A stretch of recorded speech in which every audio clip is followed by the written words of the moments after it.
England के खिलाफ पहला टेस्ट मैच जिसके लिए 15 रुकनी पाकिस्तानी स्क्वाड का ऐलान अब कर दिया गया है।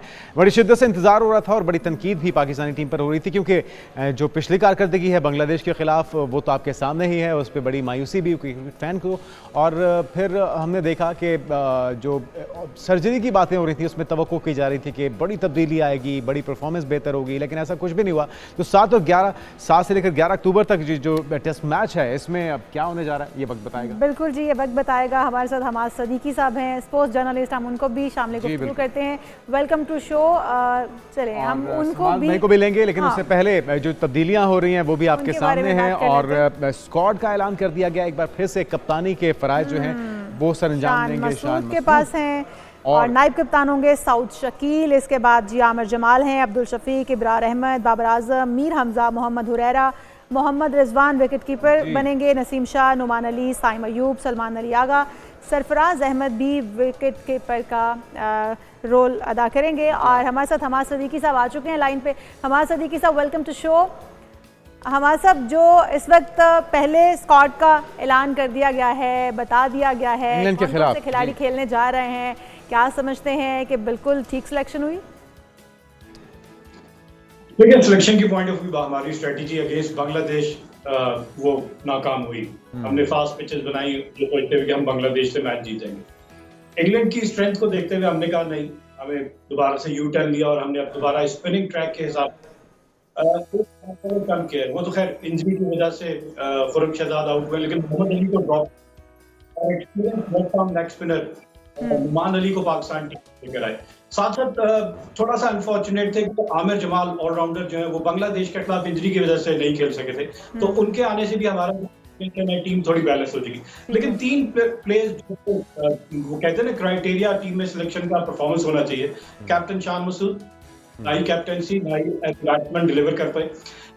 उसके बाद बाबर आजम है जिनकी हम देख सकते हैं 16 इनिंग्स में कोई भी हाफ सेंचुरी नहीं है।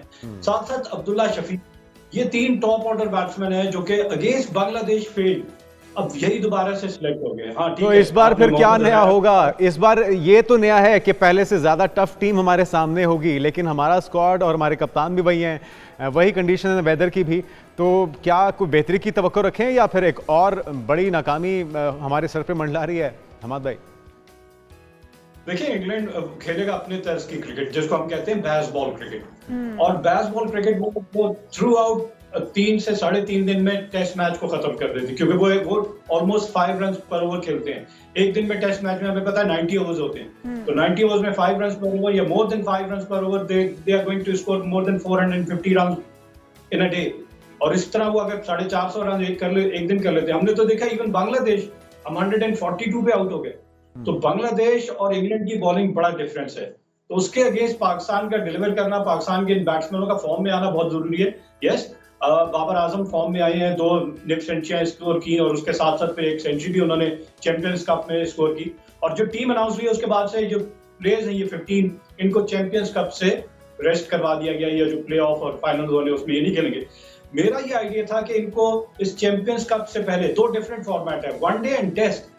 अपने इन प्लेयर्स को टेस्ट मैच खेलना था अगेंस्ट इंग्लैंड, उनको ये वनडे ना खेलने देते। आप उनके साथ कोचेस को करते और उनके वो फ्लॉज जो हैं जो टेस्ट मैच के हवाले से जाने जाते हैं उसको एड्रेस किया जाता है, जिनके ऊपर काम होना जरूरी था। एग्जैक्टली। अब ये कि नुमान अली को वापस लेकर आए हैं, स्पिनिंग ट्रैक बनता है। नुमान अली इस साल 2 टेस्ट मैचेस जीते हैं अगेंस्ट श्रीलंका, तो वो भी नुमान अली की परफॉर्मेंस की वजह से उन्होंने 5-5 आउट किए। तो अगर वो उसी फॉर्म में है, और साथ साथ अब्रार अहमद है दूसरे स्पिनर, और यूटिलिटी स्पिनर की बात की जाए तो सलमान अली आगा और फिर साइम अयूब भी थोड़ी बहुत बॉल कर लेते हैं। अब पाकिस्तान की कॉम्बिनेशन बहुत इंपॉर्टेंट है, देखना पड़ेगा कि कौन कौन किस नंबर पे बैटिंग करता है। अभी लास्ट सीरीज देखी गई तो अब्दुल्ला शफीक और साइम अयूब ओपन कर रहे थे, क्या यही ओपन करेंगे? गलतियों से सीखना हमाद भाई बड़ा जरूरी होता है। आपको लगता है कि पिछली गलतियों से इस बार हम सीख के कुछ बेहतर परफॉर्म कर पाएंगे? मुझे इतराज पता क्या है कि अभी ये जो कनेक्टिंग कैंप लगाया हुआ है या जो कोचेस हमारे टीम के साथ एसोसिएट होते हैं, वो बॉलर्स को 1 मीटर की लेंथ एक आप पिच के ऊपर आप देखेंगे एक सर्कल बना देते हैं कि बॉल यहाँ पे आपका पिच होना चाहिए। देखिए, बॉलर को अगर आप आर्टिफिशियल इंटेलिजेंस या कंप्यूटराइज कर देंगे कि जी उसने यहाँ से हिलना नहीं है। बॉल तो बॉलर जो है वो जजमेंट कर रहा होता है बैट्समैन की, और बिल्कुल बैट्समैन के हिसाब से अपनी काउंटर करता है। आपको ग्रेट वसीम अकरम की मिसाल दे देते हैं, राहुल द्रविड़ को जिस तरह उन्होंने आउट किया, बहुत सोशल मीडिया पे वायरल है कि एक ही जगह पे बॉल पिच होने के बाद वहां से बॉल को अंदर की जानिब भी मूव करें, वहां से बॉल को बाहर की जानिब भी मूव करें, सरप्राइज शॉर्ट पिच बॉल करें। बैट्समैन रिलक्टेंट रहे कि मैंने फ्रंट फुट पे आना है या मैंने बैक फुट पे आना है। वो एक्सपेक्ट कर रहा है 6 मुख्तलिफ डिलीवरी, लेकिन जब आप वो कहते हैं नेशनल लेंथ, आपको डिसिप्लिन बॉलिंग जो है वो मेंटेन करनी है, तो वो एग्रेसिव बॉलिंग नहीं होती, वो होती है डिफेंसिव।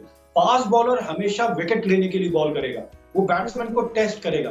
लेकिन वो बैट्समैन को टेस्ट नहीं कर पाता और वो मीडियोकर सी एक बॉलिंग कर रहा होता है, तो वही होता है जो इंग्लैंड लास्ट टाइम पाकिस्तान आके करके गई, तीनों टेस्ट मैच पाकिस्तान से जीत के गई। ठीक है। ठीक है, अगर ये भी बताइएगा चैंपियंस वनडे कप में भी आज स्टॉलियंस और लायंस की टीमें भी आमने सामने होंगी, और उनके परफॉर्मेंस के हवाले से भी अगर हम बात करें तो हम ये देख रहे हैं कि कोई खास परफॉर्मेंस या कोई खास खिलाड़ी सामने आता हुआ नजर नहीं आ रहा, और अगर आ भी जाएगा तो उस तरह से उसको ट्रेन करके यूटिलाइज किया जाना, ये हम बात करें तो ये बड़ा इंपॉर्टेंट है कि क्या उसको खिलाया जाएगा और क्या उसको इस्तेमाल किया जाएगा, उस तरह से ट्रेन किया जाएगा। इसके ऊपर भी थोड़ा सा बताइएगा। 2-4 परफॉर्मेंसेज हैं जिसमें आपके इरफान खान नियाजी ने जबरदस्त सेंचुरी स्कोर की और 55 ball hitting 10 fours and 5 sixes, हमें नजर आया ग्लिम्स उनके टैलेंट की। अब फिर वही मैं कहता हूँ टैलेंट आ जाता है लेकिन उसको पॉलिश नहीं करते, हमारे कोचेस का रोल नहीं नजर, उनका इनपुट नहीं नजर आता। इसके साथ साथ इमामुल हक ने बड़ी अच्छी 2 इनिंग्स खेली हैं, और क्या वजह थी इमामुल हक को ड्रॉप करने की, कोई रीजन नहीं दिया गया।